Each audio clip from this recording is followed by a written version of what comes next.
تصور یہ پایا جاتا ہے کہ سفر کا مہینہ جو ہے یہ منحوس ہے، اس میں یہ بلائیں اترتی ہیں۔ اور ایک بات تو یاد رکھیں، کہیں بھی قرآن میں حدیث میں یہ نہیں ہے کہ سفر کا مہینہ منحوس ہے، اور کہیں بھی یہ نہیں لکھا ہوا کہ سفر کے مہینے میں آپ شادی نہیں کر سکتے، سفر کے مہینے میں آپ بیٹی کی رخصتی نہیں کر سکتے، کہیں بھی یہ نہیں لکھا ہوا کہ آپ سفر کے مہینے میں کاروبار بزنس نہیں کر سکتے۔ اور یہ لوگوں نے اپنی طرف سے چیزیں گھڑی ہوئی ہیں، بلکہ میرے آقا حضور نبی کریم صلی اللہ علیہ وسلم نے اس بات کی مذمت فرمائی، آقا علیہ السلام نے اس بات کی مذمت فرمائی کہ سفر کا مہینہ جو ہے یہ باقاعدہ میرے آقا نے فرما دیا کہ یہ منحوس نہیں ہے۔ اصل ہوتا کیا تھا، یہ جو لوگ تھے محرم کے بعد سفر میں آپ کو پتہ ہے کہ جنگ پہ جاتے تھے، جب جنگوں پہ جاتے تھے تو ان کے گھر خالی ہو جاتے تھے، جب ان کے گھر خالی ہو جاتے تھے تو کہتے تھے یہ تو دیکھیں کتنا منحوس مہینہ آ گیا کہ اس مہینے کی وجہ سے دیکھیں ہمارے گھر خالی ہو گئے، حالانکہ وہ خود جنگوں پہ جا رہے ہیں۔ ظاہر جب بندے گھر سے نکل جائیں گے گھر خالی ہونا ہے، وہ خود ایک تصور قائم کر لیتے تھے کہ جناب دیکھیں یہ سفر کا مہینہ منحوس ہے اور جناب اس کی وجہ سے ہمارا گھر خالی ہو گیا، حالانکہ میرے آقا حضور نبی کریم صلی اللہ علیہ وسلم کا فرمان واضح طور پر موجود ہے۔ آقا علیہ السلام نے یہ فرما دیا، حدیث میں آپ کے سامنے رکھنا چاہتا ہوں، میرے آقا نے یہ فرما دیا کہ سفر کا مہینہ منحوس نہیں ہے، اور یہ اب مکمل ایک حدیث پاک میں آپ کے سامنے رکھنا چاہتا ہوں، اور یہ حدیث پاک آپ کے سامنے رکھنا چاہتا ہوں بخاری شریف کی حدیث پاک ہے، اور میرے آقا حضور نبی کریم صلی اللہ علیہ وسلم نے فرمایا، حضرت ابو ہریرہ راوی ہے، کوئی بیماری متعدی نہیں ہوتی، یعنی کوئی ایک بیماری بھی ایسی نہیں ہے کہ ایک سے دوسرے کو لگے۔ جس طرح کرونا میں لوگ نفسیاتی مریض بن گئے، جناب گورنمنٹ نے اعلان کر دیا جناب 2-2 3-3 فٹ کے فاصلے پہ کھڑے ہو جاؤ، مساجد میں یہ کرو فلاں کرو، باہر نہ نکلو، یہ کرو وہ کرو۔ جب میرے آقا نے فرما دیا کہ کوئی بیماری ایک سے دوسرے کو نہیں لگتی، تو ہمارے ایک مسلمان کے لیے تو بس حرف آخر ہے، کسی مسلمان کو تو بلا چوں چرا اگر مگر کے بغیر اس بات کو قبول کرنا چاہیے کہ میرے آقا نے فرما دیا کہ کوئی بیماری نہیں لگتی۔ اور دوسرے نمبر پر میرے آقا نے فرما دیا یہ جو بدفعالی ہے، اور یہ کیا ہے جناب، آپ یہ دیکھتے ہیں کہ لوگ جناب یہ فالیں نکالتے ہیں، فلاں کرتے ہیں، اس چیز کی اسلام میں کوئی حیثیت نہیں۔ آپ بہت سارے جگہوں پہ، آپ سندھ میں جائیں، آپ پنجاب میں جائیں، مزارات کے بہر ملتان میں قلعہ ہے جہاں پہ حضرت بہاؤالدین زکریا ملتانی، حضرت شاہ رکن عالم نوری حضوری کا مزار ہے، بزرگوں کے مزارات ہیں، وہاں پہ آپ جائیں ویسے ہی لوگ بیٹھے ہوئے ہیں، جناب پھنجرا ہے، پھنجرے میں طوطا موجود ہے اور اس میں ایک لفافے رکھے ہوتے ہیں، اور وہ طوطے کو کہتے ہیں کہ نکالتے ہیں تو طوطا کو ظاہر ہے طوطا ہے، طوطا جو لفافہ اٹھا کر باہر لاتا ہے اور اس میں کچھ چیزیں لکھی ہوتی ہیں، ایسے اپنے حساب سے ان لوگوں نے گھڑی ہوئی ہے، جناب یہ کام آپ کے لیے بہتر ہے، یہ بہتر نہیں ہے، تو وہ اگلے بندے کیا کرتے ہیں، ان کو جناب کوئی 10 روپے دیتا ہے، کوئی 50 روپیہ دیتا ہے۔ یہ چیزیں جب ہم ملتان میں پڑھتے تھے ہم خود دیکھتے تھے، تو مجھے آپ یہ بتائیں کہ جو بندہ خود فٹ پاتھ پہ بیٹھا ہے، جو بندہ خود فٹ پاتھ پہ بیٹھا ہے، وہ اپنی قسمت کا فیصلہ تو نہیں کر سکا، اب وہ آپ کی قسمت کا فیصلہ طوطے سے کروا رہا ہے۔ آپ اندازہ لگائیں کہ کہاں انسان گر جاتا ہے۔ یہ دعا کریں کہ انسان گرنے پہ آئے نہ، جب کوئی بندہ گرنے پہ آ جاتا ہے، گراوٹ پہ وہ اس قدر گر جاتا ہے کہ ایک ایسا بندہ جو فٹ پاتھ پہ بیٹھا ہوا ہے، جو آپ سے 10 روپے 20 روپے لے رہا ہے، وہ آپ کے مقدر، آپ کے ستارے جناب اس سے کھیل رہا ہے، آپ کی قسمت کے فیصلے کر رہا ہے۔ بھئی قسمت تو آپ کی اس وقت لکھی چکی ہے، جو شخص ماں کے رحم میں ہوتا ہے اس کی تقدیر، اس کے فیصلے، اس کا رزق لکھ دیا جاتا ہے، یہ احادیث سے ثابت ہے۔ پھر ہم کہاں قسمتیں تلاش کرتے پھریں؟ اور اگر پھر ہم نے اللہ تعالیٰ سے مانگنی اچھی قسمت، پھر ہم اللہ کی بارگاہ میں عرض کریں۔ تو اس لیے کہتے ہیں کہ جو بندہ ہاتھوں کے لکیریں دے کر فیصلے کرتا ہے، بھئی اس کا تقدیر کیا ہے، اس کا مقدر کیا، ستارہ کیا، اس کا نصیب کیا ہے، تو جن کے ہاتھ نہیں ہیں ان کا مقدر آپ کہاں دیکھیں گے؟ پھر ان کے ستارے آپ کہاں دیکھیں گے؟ ان کی لکیریں آپ کہاں سے چیک کریں گے؟ محترم حضرات، یہ ٹوٹل فراڈ ہے، یہ 2 نمبری ہے۔ جس طرح کفار آ کر انبیاء کو یہ کہتے تھے کہ جب ان بدشگونی کا شکار تھے کہ کوئی مشکل پریشانی آتی تو کہتے یہ آپ کی وجہ سے، اور اچھائی ملتی کہتے ہماری وجہ سے۔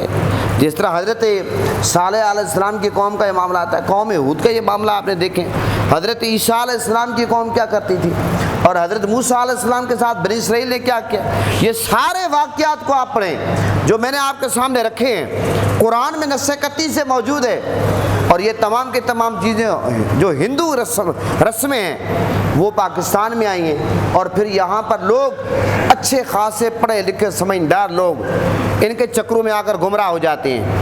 آپ یہ سوچیں تو میرے آقا نے فرمایا کہ کوئی بیماری متعدی نہیں، اور پھر میرے آقا نے فرمایا کہ بدفعالی کوئی چیز نہیں، یہ جو فعال شال نکل اس کو کوئی حیثیت نہیں، اور میرے آقا نے فرمایا یہ الو کا بولنا کوئی چیز نہیں۔ کتنی بدقسمتی ہے، ایک بندہ کہتا ہے الو بول رہا ہے، ایک بندہ کہتا ہے جناب میت کو اگر کوئی بندہ کسی کو قتل کر دے اور اگر کوئی اس کا جناب بدلہ نہ لے، یہ ساری باتیں بنی ہوئی، پھر جناب کوئی پرندہ آتا ہے فلاں فلاں، اس طرح کی باتیں بنائی ہوئی، میت اگر گزرے تو سر نہ ڈھانپو، فلاں جناب عذاب کیا بندہ آ جاتا ہے، یہ سب من گھڑت باتیں ہیں۔ کئی لوگ جناب گھر سے نکلتے ہیں یہ الو کوئی اور پرندے بول پڑیں، کہتے ہیں کہ یہ سفر ہمارے لیے ٹھیک نہیں ہے، واپس آ جاتے ہیں۔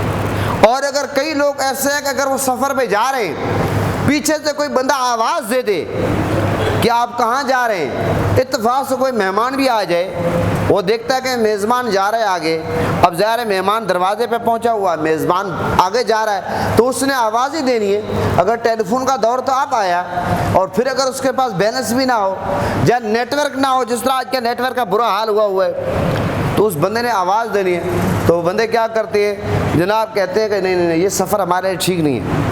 ہمارے گاؤں میں ایک تھے بزرگ تھے، وہ ڈاکٹر بنے ہوئے تھے، جس طرح گاؤں میں ہوتے ہیں اس طرح ڈاکٹر ہوتے ہیں، وہ انجیکشن لگانے جاتے تھے، وہ پہاڑی علاقے میں جاتے تھے، وہ جناب گھوڑے پہ سوار ہو کر جاتے تھے، پیچھے سے آ کر جناب کوئی بندہ، جب وہ نکلتے تھے تو گاؤں کے بچے شرارتی تھے، بچے تو بچے ہوتے ہیں اس لیے تو کہتے ہیں بچوں سے شیطانی بھاگا ہے، پیچھے سے جناب وہ آواز دیتے تھے، وہ بندہ کہتا تھا اب یہ سفر میرے لیے ٹھیک نہیں ہے، وہ جناب واپس آتے تھے، واپس آ کر گھر سے ہو کر پھر جاتے تھے، پھر بچے شرارتن آواز لگا دیتے تھے، وہ ایک کھیل بن جاتا تھا۔ جس طرح ایک بادشاہ کے بارے میں آتا ہے کہ ایک شخص تھا، وہ ایک آنکھ سے جناب محروم تھا، بینائی سے ایک آنکھ سے، جناب وہ بادشاہ کو کسی نے کہا کہ ایک آنکھ سے بندہ کہنا ہے، یہ ایسا منحوس بندہ ہے، یہ جو بندہ اس کو دیکھ لے جناب یعنی اس بندے کی پھر خیر نہیں رہتی۔ بادشاہ نے کہا ذرا مجھے دکھاؤ، بادشاہ نے جب اس بندے کو دیکھا، اتفاق سے اسی دن بادشاہ نے جب جوتے پہنے، بادشاہ کے جوتے میں بچھو نکل آیا، بچھو نے بادشاہ کو ڈس لیا۔ اب تو بادشاہ آپ کو پتہ ہے یہ لکیر کے فقیر ہوتے ہیں، اور جو ان کو آپ کو پتہ خدام بتا دے آگے مان لیتے ہیں۔ اب تو وہ جو آپ کو پتہ ہے خدام تھے، وہ چمچے کھرچے تھے، ان نے کہہ دیا بادشاہ سلامت دیکھا ہم آپ کو کہتے تھے یہ بندہ منحوس ہے، اب آپ کو یقین آ گیا نہیں آ گیا؟ بادشاہ نے اس کو جیل میں ڈلوا دیا۔ کچھ عرصے کے بعد بادشاہ کو جو وزیر تھے، کسی نے کوئی خدا ترس بندہ تھا، اس نے کہا بادشاہ سلامت اگر میں جان کی امان پاؤں آپ کی خدمت میں گزارش کرنی ہے کہ اس بندے کو بیچارے کو آپ نے برا حال کیا ہوا ہے، جیل میں ڈالا ہوا ہے، صرف اس بات کی وجہ سے کہ آپ کہتے ہیں وہ منحوس ہے، فلاں فلاں ہے، تو مجھے یہ بتائیں کہ آپ نے تو اس شخص کو دیکھا ہے، آپ نے کہا کہ وہ منحوس ہے، اس کی وجہ سے میرے پاؤں میں بچھو آ گیا اور بچھو نے مجھے ڈس لیا، وہ جو بندہ جیل میں پڑا ہے قید کی صحبتیں برداشت کر رہا ہے، اس نے کس کو دیکھا؟ اس نے تو پھر آپ کو دیکھا ہے، اس کا مطلب پھر آپ ہی منحوس ہیں۔ اس وقت بادشاہ سلامت کو بات سمجھ آئی کہ یہ باتیں جو ہیں اس طرح ہوتی ہیں لوگوں کی بنائی ہوئی۔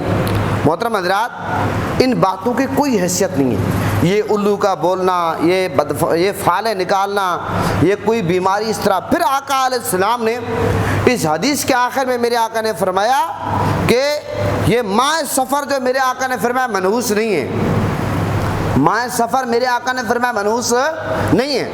اب جب میرے آقا نے فرما دیا کہ ماہ سفر منحوس نہیں ہے، تو آج اگر حضور کا کوئی امتی جو نبی کا کلمہ پڑھنے والا ہے، وہ حضور کے فرمان سننے کے باوجود، حضور کا یہ فرمان پڑھنے کے باوجود، حضور کا یہ فرمان اس کی کانوں تک پہنچنے کے باوجود اگر وہ یہ کہہ دے کہ سفر کا مہینہ منحوس ہے، تو وہ سوچے وہ پھر کس کی بات مان رہا ہے؟ وہ جہل عاملوں کی بات مان رہا ہے یا میرے آقا کا فرمان مان رہا ہے؟ یاد رکھیں کہ میرے آقا نے فرمایا کہ سفر کوئی چیز نہیں، یہ سفر کا جو مہینہ، لہذا یہ کوئی منحوس نہیں۔ تو اس لیے اس طرح کے خیالات کرنا یہ چیزیں غلط ہیں۔ اور پھر آپ کو پتہ ہے کہ تصور کیا پایا جاتا ہے؟ تصور یہ پایا جاتا ہے کہ جناب میرے آقا حضور نبی کریم صلی اللہ علیہ وسلم طبیعت مبارک جو ہے سفر کے مہینے میں ناساز ہوئی، اور سفر کا جو آخری بدھ آتا ہے اس میں آقا علیہ السلام کی طبیعت ٹھیک ہو گئی اور آقا علیہ السلام نے صحت یابی کا غسل کیا۔ اب آپ جہالت کی انتہا دیکھیں، جہالت کی انتہا دیکھیں۔ اس یعنی کہ آپ دیکھیں کہ تعلیمی دور میں یہ اور بات ہے کہ تعلیم کے قریب لوگ کم جاتے ہیں، لیکن تعلیم سیکھنے کے، علم سیکھنے کے ذرائع بے شمار ہیں اگر کوئی سیکھنا چاہے، لیکن جتنے ذرائع بنتے جا رہے ہیں اتنا ہی لوگ علم سے، دین سے اور دور ہوتے جا رہے ہیں۔ یہ بات آپ کو ماننی پڑے گی۔ اب یہ بات کہنا کہ آقا علیہ السلام نے صحت یابی کا غسل فرمایا، حالانکہ یہ سراسر جھوٹ ہے۔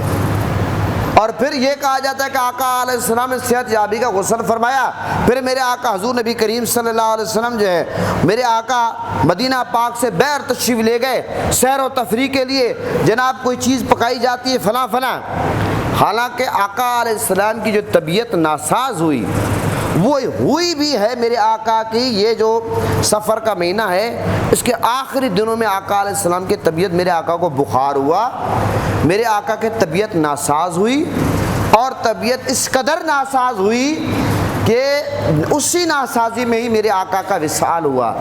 لیکن وصال میرے آقا کا ربیع الاول شریف میں ہوا۔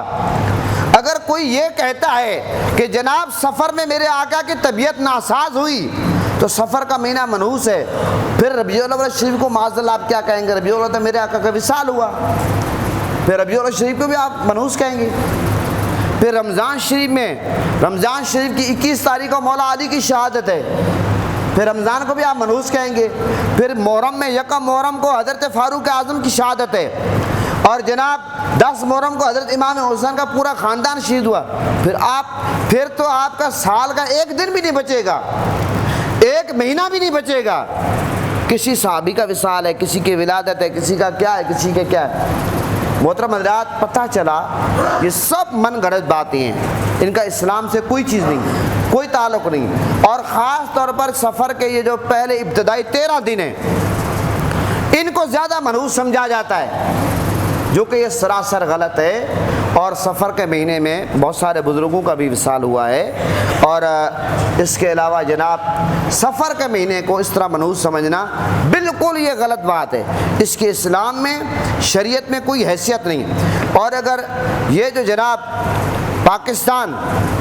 پاکستان آپ کو پتہ ہے ایٹمی قوت بنا ہے، الحمدللہ ہم ایٹمی قوت ہیں، اور اسی ایٹمی قوت سے اور اللہ کی طاقت سے آپ کو پتہ ہے کہ اس وقت جو ہے یہ انڈیا جیسے ملک جو تکبر اور غرور کا پہاڑ تھا اس کے غرور کو خاک میں ملایا۔ تو ڈاکٹر عبدالقدیر خان نے آپ کو پتہ ہے کہ پاکستان کو ایٹمی قوت بنایا، اور یہ پاکستان کے یہ جو ایٹمی قوت پاکستان بنا ہے یہ کون سی ڈیٹ تھی آپ کو پتہ ہے؟ یکم صفر کی تاریخ تھی، یکم صفر 28 مئی 1998 کو۔ پھر آپ کہیں گے یہ سفر کا مہینہ منحوس ہے، اور پھر آپ یہ دیکھیں 23 مارچ 1940 کو جب قرارداد پاکستان لاہور میں پیش ہوئی وہ بھی سفر کا مہینہ تھا۔ اور یہاں تک میں اگلی بات آپ کو بتاؤں کہ میرے آقا حضور نبی کریم صلی اللہ علیہ وسلم کی پیاری لخت جگر، یہ جو لوگ کہتے ہیں کہ سفر کے مہینے میں شادی نہیں کرنی، ایک تاریخ کے مطابق، ایک روایت کے مطابق آقا علیہ السلام نے سیدہ کائنات حضرت بی بی فاطمہ الزہرا سلام اللہ علیہ کا نکاح مولا علی سے سفر کے مہینے میں کیا۔ اور بہت سارے لوگ کہتے ہیں جناب سفر کے مہینے میں اگر نکاح ہو تو اولاد نیک پیدا نہیں ہوتی۔ اب مولا علی اور سیدہ کائنات جیسا جوڑا آپ کہیں سے لائیں، اور پھر جو ان کی اولاد مولا علی سیدہ کائنات کی جو اولاد پیدا ہوئی حسنین کریمین، ان جیسے کیسے اولاد نے. اب یہ تینوں باتیں کہ سفر میں شادی جائز نہیں ہے، اس کا ثبوت بھی آ گیا ایک روایت کے مطابق کہ حضرت سیدہ کائنات مولا علی کا نکاح حضور نے سفر کے مہینے میں کیا. اور اگر کوئی کہے کہ اولاد نیک پیدا نہیں ہوتی تو حسنین کریمین سے زیادہ نیک کون ہے؟ اور اگر کوئی بندہ یہ کہے کہ جناب سفر کے مہینے میں شادی جائز نہیں، اس کا ثبوت بھی آ گیا. تو محترم حضرات، پتہ چلا یہ تمام کی تمام جو باتیں ہیں ان کا اسلام سے شریعت سے کوئی تعلق نہیں، یہ پروپیگنڈا ہے. ہمیں ان چیزوں سے بچنا چاہیے. ہم مسلمان ہیں، ہم نبی کے امتی ہیں. ہاں جو چیز نحوست ہے، اصل جو چیز نحوست ہے وہ ہے گناہ، وہ ہے اللہ رسول کی نافرمانی. اس کو ہم نحوست سمجھتے ہی نہیں. یعنی کہ میٹھا میٹھا ہب اب کڑوا کڑوا تو او بھائی، ہم کوئی آزاد پدر پیدا نہیں ہوئے، ہم اللہ اور اس کے رسول کے احکام کے تابع ہیں. اسلام ایک مکمل ضابطہ حیات ہے. اگر اسلام نے ایک مہینے کو منحوس نہیں قرار دیا، اس پورا یعنی کہ جتنے بھی دن ہیں، راتیں ہیں، مہینے ہیں، کوئی مہینہ، کوئی دن، کوئی رات منحوس نہیں ہے. اور کوئی طوطے شوتے یہ فالیں نکالنا، اس کا اسلام میں کوئی تصور نہیں ہے. یہ دھاگے باندھنا، کڑے باندھنا، فلاں کرنا، اس کا اسلام میں کوئی تصور نہیں ہے. یہ سب پروپیگنڈا ہے. یہ جو آپ علماء کے پاس نہیں بیٹھتے، جو اصل جو پیران عظام مشائخ صحیح مانے ہیں، جو مسلک دین کا کام کرنے والے ہیں، شریعت پر چلنے والے، ان سے آپ دور ہو کر یہ جو جہل فراڈیا 2 نمبر عامل جو نماز نہ پڑھیں، قرآن نہ پڑھیں، دین سے دور ہوں، آپ ان کے پاس جائیں، آپ کو لٹیں. زعفران لے آؤ، کبھی آپ کو کہیں کہ بکرے کے سریاں لے آؤ، کبھی آپ کو کہیں کہ جناب گندم لے آؤ، کبھی آپ کو کہیں گے گوشت لے آؤ، کبھی آپ کو کہیں گے اتنے پیسے دو. یہ سب ان کی باتیں ہیں، اللہ رسول کی باتیں نہیں ہیں. تو لہٰذا ان تمام باتوں سے ہمیں بچنا چاہیے. اللہ اور اس کے رسول کے احکام ہمیں فالو کرنے چاہیے. سفر کا مہینہ کوئی منحوس نہیں ہے. جس نے اپنے بیٹے کی شادی کرنی ہے، بیٹی کی شادی کرنی ہے کریں، بھائی کی شادی کرنی ہے کریں، کوئی رکاوٹ نہیں ہے. میں ممبر رسول میں بیٹھ کر ذمہ داری سے کہہ رہا ہوں، کسی نے کاروبار شروع کرنا کریں، کسی نے سفر پہ جانا ہے، ماشاءاللہ مدینہ جانا ہے، مکہ جانا ہے، کئی مقدس مقامات پہ زیارات پہ جانا ہے، کوئی اچھا کام کرنا ہے، سب کریں. سفر کا مہینہ کوئی منحوس نہیں ہے. جو چیز منحوس ہے اس کا ہم منحوس سمجھتے نہیں ہیں، وہ کیا ہے؟ وہ ہمارے گناہ ہیں. کبھی ہم نے سوچا کہ آج ہم نے یار جھوٹ بولا ہے اور جھوٹ بولنے والے پہ اللہ کی لعنت ہوتی ہے، تو یہ جھوٹ بولنا تو منحوس کام ہے. کبھی ہمیں اس وجہ سے نیند نہ آئی ہو. غیبت کرنا منحوس کام ہے، چغلی کرنا منحوس کام ہے. چغل خور جنت میں داخل نہیں ہوتا. جناب کسی پر الزام لگانا یہ منحوس کام ہے. جناب کسی کی بلا وجہ ٹانگیں کھینچنا یہ منحوس کام ہے. کسی کو تنگ کرنا، پریشان کرنا، اور وہ ٹھنڈی آہیں بھرے آپ کو بد دعا دے، نہ دے بد دعا. جب وہ ٹھنڈی آہ بھرتا ہے وہ بد دعا بن جاتی ہے خود بخود. یہ نہیں کہ وہ ہاتھ اٹھائے مسئلے پہ کھڑا ہو. جب کسی کو دکھ دیتے ہیں، جب کسی آپ ایک معصوم بندے پہ آپ الزامات لگاتے ہیں، یاد رکھیں یہ منحوس کام ہے. جناب سیونگ والے اکاؤنٹ کھولے ہوئے ہیں، سود پہ جناب ہر مہینے پیسے آ رہے ہیں، خود بخود بغیر تجارت کے اکاؤنٹ میں پیسے بڑھ رہے ہیں، وہ نکال رہے ہیں، وہ کھا رہے ہیں. کہتے ہیں جناب یہ منحوس نہیں ہے. جناب رشوت لیں، اور اگر کسی کا کام کر دیں، ہم خود سرکاری ملازم ہیں، اور اگر کوئی بندہ آ جائے کسی کا کام کر دے پھر بھی ہم پیسے لیں، اس کو ہم منحوس نہیں سمجھتے. اپنے بچوں کو کھلائیں. محترم حضرات یہ کام منحوس ہیں. ہمیں ان کاموں پر افسوس کرنا چاہیے، ان منحوس کاموں سے بچنا چاہیے جس سے اللہ اور اس کے رسول نے منع کیا ہے. سفر کا مہینہ کوئی منحوس نہیں ہے. ہم اگر خود منحوس نہ بن جائیں، منحوس والے کام نہ کریں. اللہ تعالی ہم سب کا حامی و ناصر ہو. اسی پہ اتفاق کرتا ہوں. پاکستان کا مطلب کیا؟